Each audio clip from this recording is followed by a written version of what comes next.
Nilai kemasyarakatan dalam kalangan penduduk semakin berkurang. Kerja-kerja sosial tiada sambutan. Saya, Muhammad Yusri, memberikan laporan.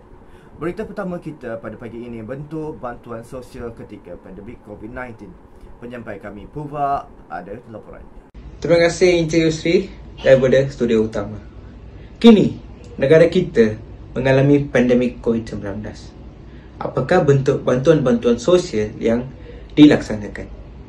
Beberapa NGO hak asasi manusia bekerjasama dengan Jabatan Kebajikan dan menyediakan bantuan makanan melalui program yang dipanggil Our Journey. Selain daripada itu, jururawat dan doktor-doktor yang bersara sanggup berkorbankan kasih sayang keluarga sendiri untuk bekerjasama NGO-NGO.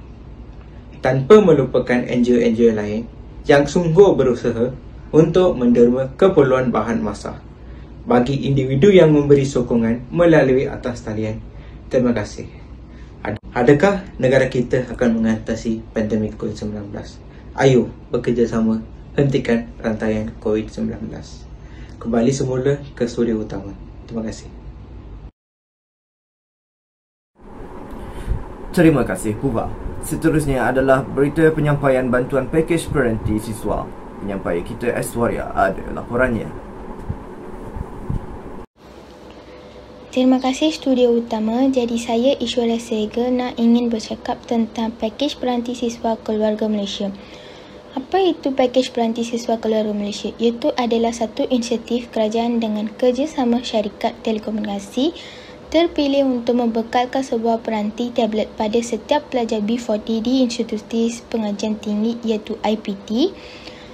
Siapakah dapat bantuan ini adalah mahasiswa Institut Pengajian Tinggi IPT yang berada dalam kelompok keluarga B40 iaitu keluarga yang mempunyai purata bulanan pendapatan sesi rumah di bawah 4,850 layak memohon insentif ini. Manfaat peranti ini adalah peranti di bawah program peranti siswa keluarga Malaysia mampu membantu pelajar kurang berkemampuan mendapatkan maklumat diperlukan sepanjang mengikut pengajian di universiti. Itu saja daripada saya. Kembali ke studio utama. Terima kasih Aishwarya. Seterusnya adalah cabaran kerja-kerja sosial. Penyampai kita Srinita ada laporannya.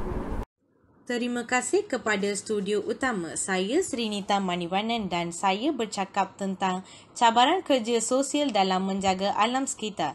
Cabaran kerja-kerja sosial menjaga alam sekitar adalah kesedaran dan pendidikan.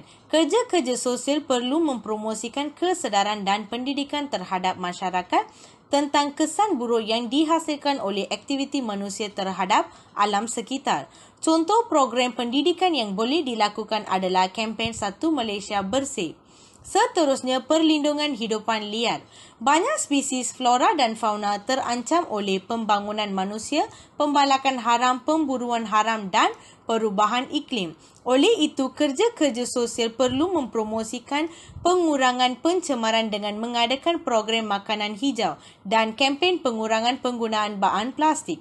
Selain itu, keselamatan dan keselesaan masyarakat. Kelestarian alam sekitar penting untuk memastikan keselesaan dan keselamatan masyarakat. Oleh itu, kerja-kerja sosial perlu mempromosikan kesedaran dan pendidikan masyarakat tentang kesan buruk yang dihasilkan oleh aktiviti manusia terhadap alam sekitar.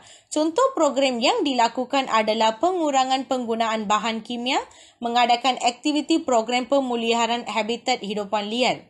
Itu sahaja daripada saya. Kembali ke studio utama. Terima kasih Srinita. Seterusnya adalah berita mengenai bantuan kepada mangsa banjir. Penyampai kami Jagata Shwari ada laporannya. Terima kasih kepada Encik Yusri daripada studio utama. Banjir adalah satu fenomena semula jadi yang berpotensi menyebabkan kerosakan besar kepada komuniti dan harta benda. Impak paling ketara bagi kerja-kerja sosial dalam membantu mangsa banjir di Malaysia adalah memberikan bantuan kepada mangsa banjir seperti penyediaan makanan, air bersih, peralatan kebersihan dan sebagainya.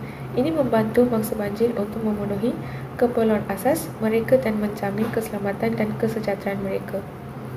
Contoh bantuan ini termasuk bantuan sementara yang disediakan oleh Badan Bantuan dan Rundingan untuk membantu bangsa banjir di Malaysia.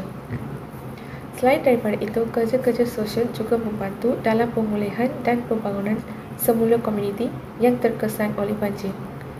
Ini membantu bangsa banjir untuk menguruskan kembali rumah-rumah mereka, memulihkan kemudahan awam dan membina semula jaringan sosial dan komuniti. Contoh kerja-kerja ini termasuk program pembinaan semula rumah oleh NGO dan kerajaan dan projek-projek keusahawanan sosial untuk membantu bangsa banjir untuk memulihkan ekonomi mereka. Akhir sekali, kerja-kerja sosial juga membantu dalam meningkatkan kesedaran awam mengenai kesan banjir dan membantu komuniti untuk mengambil tindakan untuk mengurangkan risiko banjir di masa hadapan. Contohnya, program-program pendedahan dan latihan yang disediakan oleh NGO dan kerajaan untuk membantu masyarakat untuk memahami dan mengurangkan risiko banjir. Kesimpulannya, usaha mengurangkan kesan bencana banjir terletak pada semua pihak. Usaha menjadi negara maju akan terbantu sekiranya negara terpaksa menanggung kerugian aset yang bernilai seperti modal insan yang berkualiti. Kembali kepada studio utama Encik Yusri. Terima kasih. Terima kasih Jagat Tashwari. Seterusnya adalah berita mengenai MCKL Social Work Forum. Penyampai kami Faik adalah laporannya. Terima kasih Seri Pentas. Baru-baru ini Methodist College Kuala Lumpur MCKL telah melancarkan forum kerja sosial secara maya buat julung kalinya. Hentikan stigma terhadap kerja sosial merupakan usahanya dalam menghargai kerjaya sebagai pekerja sosial di Malaysia. Institusi tersebut merupakan institusi swasta pertama yang menawarkan diploma dalam pekerjaan sosial dan telah menerima pengiktirafan dari Kementerian Pembangunan Wanita, Keluarga dan Masyarakat untuk sumbangan yang diberi sebagai langkah mengubah lanskap kerja sosial pada awal tahun ini. Forum tersebut menekankan peranan penting yang telah dimainkan dan usaha yang dijalankan oleh pekerja sosial dalam mengurangkan masalah biopsikososial di Malaysia. Antara isu penting yang dibincangkan adalah mitos dan stigma yang mempengaruhi kemasukan bidang pekerjaan sosial, terutamanya apabila dikaitkan dengan pendapatan pekerja sosial yang rendah dan pandangan umum tentang kerja sosial sebagai satu bentuk kerja sukarela berbanding kerjaya. Antara isu-isu yang dibahaskan ialah kerja sosial cuma satu kerja sukarela, pekerja sosial berpendapatan rendah dan akhir sekali kekurangan pekerja sosial yang berkelayakan di Malaysia. Terima kasih dan kembali ke Seri Pentas. Terima kasih Faik. Akhirnya adalah info mengenai contoh-contoh kerja dalam bidang kerja-kerja sosial. Penyampai kami Rajastri ada laporannya. Terima kasih studio utama. Nama saya Rajastri Kobi. Dalam video ini saya ingin berbincang tentang kerja sosial yang boleh dijadikan sebagai kerjaya. Profesion kerja sosial ini ada di Jabatan Kebajikan, hospital, badan bukan kerajaan dan kalau di Jabatan Kerajaan iaitu lebih dikenali sebagai pegawai pembangunan masyarakat. Pekerja sosial memerlukan kelayakan tertentu sekurang-kurangnya mempunyai ijazah sarjana muda kerja sosial. Ini kerana seorang pekerja sosial haruslah mempunyai nilai dan etika, pengetahuan serta kemahiran sama seperti profesion lain. Pekerja sosial merupakan profesion yang terlibat dan bekerjasama dengan profesional lain atau secara terus dengan klien dan terpulang kepada setting atau pengurusan kerja mereka. Pekerja sosial di sekolah pula membantu pelajar untuk menyesuaikan diri di persekitaran sekolah di samping menjaga kes buli, ponteng sekolah dan masalah pembelajaran. Di hospital pula, pekerja sosial merupakan ahli dalam membantu klien semasa proses rawatan. Itulah antara tugas pekerja sosial. Banyak lagi tugas pekerja sosial dalam bidang-bidang mengikut bidang dan kepakaran mereka. Antaranya pekerja sosial di sektor penjara, polis, komuniti, perundangan dan sebagainya. Itulah daripada saya. Sekian, terima kasih. Kembali ke studio utama. Terima kasih Raja. Membantu sesama manusia hidup aman dan selesa, tidak mahu bermasa muka, hanyalah tawa dan senyuman mesra. Berpadu bersama menjaga agama, bangsa dan negara. Itu sahaja dari kami, SWS TV. Saya Muhammad Isri. Jumpa lagi.